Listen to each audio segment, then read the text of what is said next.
தமிழகத்தில் அமைந்திருக்கும் புதிய அரசு தனது பெரும்பான்மையை நிரூபிக்க நாளை சட்டப்பேரவையில் நம்பிக்கை வாக்கெடுப்பு கோருகிறது. நம்பிக்கை வாக்கெடுப்பு என்றால் என்ன, அது எப்படி நடைபெறும் என்பதை பற்றி இப்போது பார்க்கலாம்.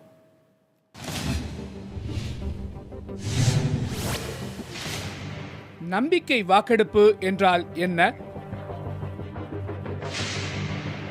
ஓர் ஆட்சிக்கு பெரும்பான்மை உறுப்பினர்களின் ஆதரவு இருக்கிறதா என்கிற சந்தேகம் எழும்போது அதனை நிரூபிப்பதற்கும் தொடர்ந்து ஆட்சியில் நீடிப்பதற்கும் அரசியல் சட்டம் வழங்கியிருக்கும் வாய்ப்புதான் நம்பிக்கை வாக்கெடுப்பு என்கிற நடைமுறை.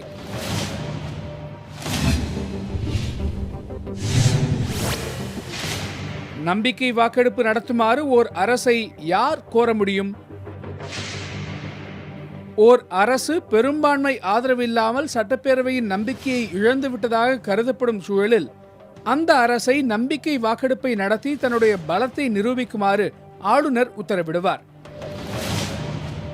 குறிப்பிட்ட ஒரு பிரச்சனையில் ஆளும் அரசு நம்பிக்கையை இழந்துவிட்டதாக கருதினால் அதன் அடிப்படையில் பேரவை உறுப்பினர்களின் நம்பிக்கையில்லா தீர்மானம் கொண்டு வரலாம்.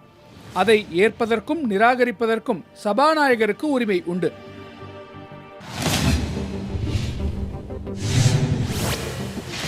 நம்பிக்கை வாக்கெடுப்பில் யாரெல்லாம் பங்கேற்க முடியும்? ஆளுங்கட்சி, எதிர்க்கட்சி என்று அனைத்து கட்சி உறுப்பினர்களும் வாக்கெடுப்பில் பங்கேற்கலாம். சுயேட்சை உறுப்பினர்கள் தாங்கள் விரும்பும் கட்சிக்கு வாக்கு தரலாம். அதே நேரம் அரசியல் கட்சிகள் அந்தந்த கட்சிகளின் கொறடா உத்தரவின்படி வாக்களிப்பார்கள்.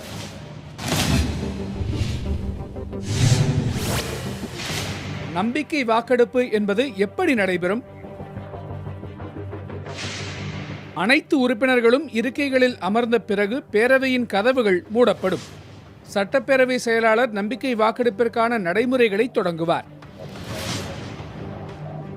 234 உறுப்பினர்களும் 6 பிரிவுகளாக அமர வைக்கப்பட்டிருப்பார்கள். ஒவ்வொரு பிரிவினரையும் அரசை ஆதரிப்பவர்கள் முதலில் எழுந்து நிற்க சொல்வார்கள். அடுத்தபடியாக எதிர்ப்பவர்களை எழுந்து நிற்க சொல்வார்கள். அடுத்தபடியாக நடுநிலை வகிப்பவர்களை எழுந்து நிற்க சொல்வார்கள். ஒவ்வொரு பிரிவினரும் தங்களுடைய நிலைப்பாட்டை எழுந்து நின்று தெரிவிப்பார்கள். எழுந்து நின்று தங்களுடைய நிலைப்பாட்டை தெரிவிப்பவர்கள் அவர்களுடைய பெயர்கள் குறித்து வைக்கப்பட்டு வாக்குகளாக எண்ணப்படும். 6 பிரிவினரும் முடிவடைந்த பிறகு அனைத்து உறுப்பினர்கள் முன்னிலையிலும் வாக்குகள் எண்ணப்பட்டு முடிவுகள் அறிவிக்கப்படும்.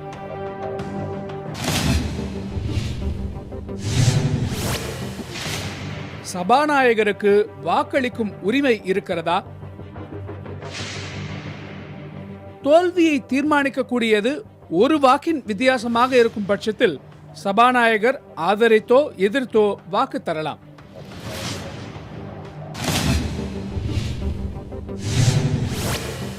வெற்றி தோல்வி முடிவுகளை யார் அறிவிப்பார்கள்? சபாநாயகர் தான் அறிவிப்பார். விவரங்கள் அறிக்கையாக தயாரிக்கப்பட்டு ஆளுநருக்கு அனுப்பப்படும்.